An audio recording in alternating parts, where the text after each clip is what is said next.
Hello again. This is SCLC TV. I'm Maynard Eaton. Of course, our president and CEO, Dr. Charles Steele Jr. Dr. Steele, we do this show, which is relatively new, but for the past 40 years or more, we've been doing the SCLC National Magazine. Absolutely. And it's a good vehicle for what we do and what we are about, right? Very, very good vehicle, even though, even with the statue and erection of Dr. King Monument here in the state of Georgia on the Capitol grounds there. We did a headline with that. And to your credit, man, I've never done this before. Ladies and gentlemen, listen to me. Oh. This man has done a phenomenal, great job with this magazine. Thank you.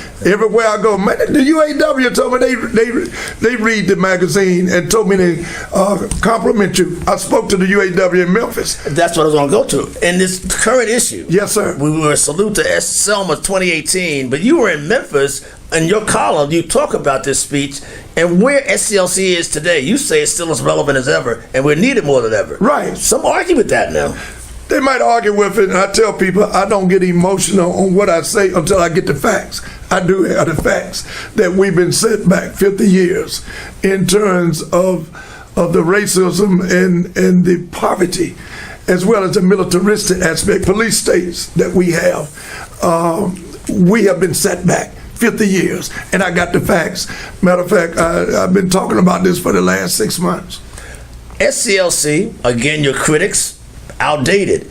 The magazine's not outdated, and you're saying our mission is not either. The mission has just begun. See, what many people don't realize, and I gave you this passionate speech. Thank you, C-SPAN. They tailored passionate speech. In Memphis to 32,000 people.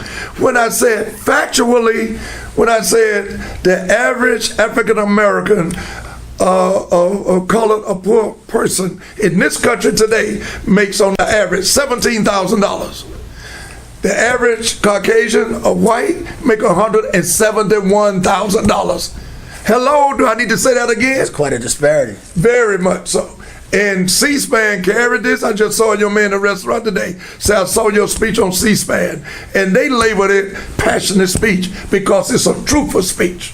Speaking about passion, on the cover we talk about how you salute MLK Jr.'s revered SCLC ground crew. We're talking about people like Reverend Tyrone Brooks, or State Representative Tyrone Brooks, and also some others who have worked with Dr. Steele, worked with you, but also worked with Dr. King as well. Bobby Adams, our good friend, Mr. Bobby Adams in Jefferson County, all over the state of Georgia. He's on the cover. They were with us in Selma. And also former state Representative Tyrone Brooks. Tyrone Brooks had the vision to have the erection of that statue of Dr. King. That was his call. It was his vision. As a legislator. And he stood in the background. But he brought it to me. Many people think that I had the vision, even though we weren't invited to the erection ceremony. We are the one that mandated and demanded that erection of the statue goes up. But it was the vision, none other than former state Representative Tyrone Brooks. And the legislation. He was the brain behind the legislation. Tyrone brought it to me. He said, this is yours. Do you want it? I said, yes, I want it. I said, but thank you for having the vision and bringing it to me. What's the definition of a genius? Having a vision and fulfilling it. Tyrone Brooks. What about this so-called ground crew? With the death of the passing of Ralph Orwell, we kind of suggest in this magazine is the end of an era. Many of those so-called ground crew members were aging. And also, Dr. Rita Samuels, who was there with Dr. King. She was more administrative than being in the field. But the field and the ground crew needed Rita Samuels and others like her that was administratively in the movement. But Dr. King told Martin III when he was a little boy on the plane, he said, you see those folks running out putting gas in this airplane, they checking on the engine, they checking the tires and everything that it's gonna take to lift us up and get us there and not crash. It could not do it, and we wouldn't be successful getting to our destination without the ground crew.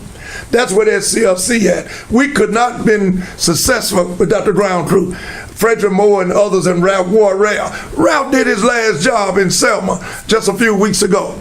That was the first weekend of March. Ralph came here the following Sunday left that Sunday, the following Wednesday, he was in my office telling me, we did it. I made them take up the barricades to get you across that bridge. We did it, Mr. President. 4 or 5 hours later, that's when he had his health problems and was rushed to the hospital, and he never recovered. So in that time, we lost not only Ralph, but also Rita Samuels as well. So it's a combination. Thank you so much, man, for the compliment. Thank you. Thank you for the word. Ladies and gentlemen, this has been SCLC TV. We're talking about SCLC National Magazine. Pick up a copy. I'm Maynard Eaton. See you next week.